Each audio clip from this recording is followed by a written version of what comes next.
Amen, amen. Bwana Yesu akubariki sana ndugu mtazamaji.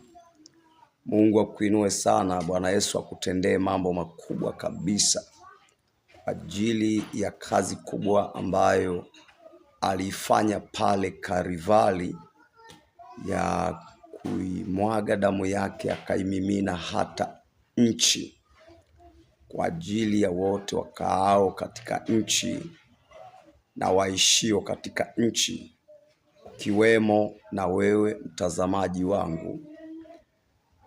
Siku ya leo nataka nikuletee ushuhuda wa kujua mwili wa mbinguni. Ninajua kwamba umejifunza au umefundishwa kwamba tutabadilishwa, tutafanana naye.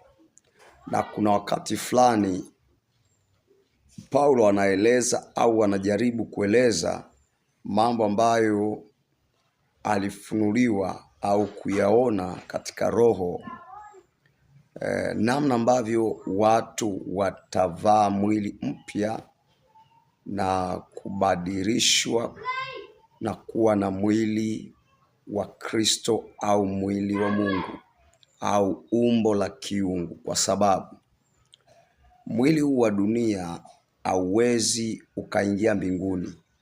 Mwili huu wa dunia asili yake ni katika mavumbi na lazima ubaki katika mavumbi. Kwa hiyo hata kama Yesu akija leo, wewe hujafa, uko hai, kwa sababu kufa ni kurudisha mwili wenye hali yake ya asili, kwamba irudi kwenye udongo, iwe udongo, maana ndio asili yake. Kwa asili ya mwili huu sio wa kwenda mbinguni, ila upo mwili wa roho ambao ni wa wale wanaokaa mbinguni. Yaani mbinguni kuna miili ya kimbingu ambao ndio tutakaovarishwa kufanana na miili ya wale wanaokaa mbinguni, tuwe katika sura ya Mungu wa miili ya kimbingu. Huo ni ukweli kabisa, lakini mimi nataka nikueleze jinsi mwili wa mbinguni ulivyo, jinsi ambavyo Bwana alifunulia au alinipatia mafunuo ya kujua mwili wa mbinguni unaonekanaje. Mwili wa mbinguni ni mwili wa kioo angavu. Kioo angavu. Kioo angavu. Bwana Mungu alinichukua rohoni. Na huo ndio ulikuwa wito wangu. Wakati nimelala, Mungu alinichukua katika roho na nilimwona mtu mweupe, ambaye yule mtu mweupe alikuwa amevaa mavazi meupe na amekaa mahali pasipokuwa na kiti. Kwa macho ya kibinadamu kiti kile hakionekani, naye alikuwa amekaa kwenye majani mabichi yenye sura moja na kimo kimoja. Yaani yalikuwa ni rangi ya kijani iliyoiva, alafu yalikuwa na kimo kimoja kama cha nusu futi, yaani kama inchi 6 urefu wa yale majani. Ni kama mfano wa kapeti fulani ambalo linafanana, limetengenezwa kwa kufanana.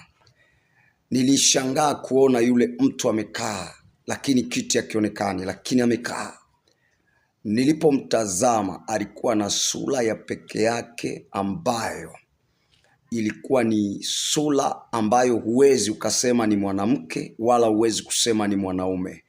Mungu hana sura, au Yesu Kristo hana sura kama ya kibinadamu inayofanana, ambayo unaweza ukaifananisha.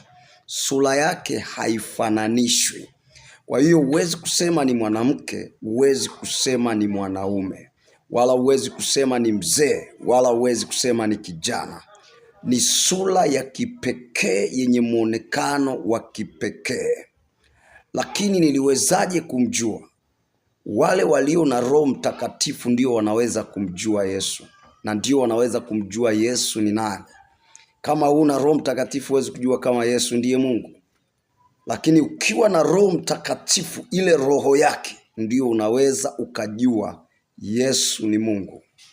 Nilipomtazama nikamuuliza swali, nikasema wewe ndiye Mungu? Akatabasamu kwa kunitazama, akafurahi swali langu. Nikasema wewe ndiye Yesu mwenyewe? Akasema mimi ndiye. Nikawa ninatubu dhambi zangu mbele yake, nikaomba rehema na msamaha. Yeye alinitazama akanifurahia, akawa ni mtu ambaye hacheki wala hanuni, yani hana sura ya kununa wala hana uso wa kununa wala hana uso wa kucheka. Ni mtu anayetabasamu, mwenye sura yenye tabasamu kamili, yani ukimtazama upendi kutoka machoni pake, utatamani kuendelea kumtazama. Na baadaye nilipomaliza kutubu dhambi, nikamwambia Bwana nisamehe. Ikiwa ndani yangu nina roho ya uzinzi au roho ya uongo au roho ya umbea au roho ya pombe au roho mbaya ya namna yoyote, ninaomba unioshe leo, unitakase leo. Hakika ukikutana na Yesu, roho yako lazima itainama mbele zake, lazima itainama. Na wala hapana anayeweza kukuambia inama, wala hawezi kukuambia inama. Lakini yeye ni Mungu mwenye nguvu, ambaye ukikutana naye roho itainama yenyewe na mwili wako utasujudu wenyewe. Kwa hiyo wakati huo nilipomtazama,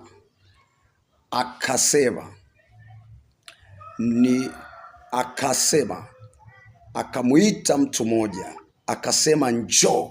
Aliita tu kwa sauti, akanyosha mkono kiasi cha kutazama kwa mbali, akasema njoo. Alivyoita neno njoo, nikaona mtu mmoja anatokea mbali sana kiasi cha kutembea, yani anatembea kama mfano wa maji mengi yanayotoka juu ya mlima kwa kasi, yakiteremka kwenye kina kirefu cha kwenda chini. Oh, haleluya! Yaani naposema maneno haya nasikia neema kubwa, nasikia ajabu kubwa ya Mungu ikinitembelea.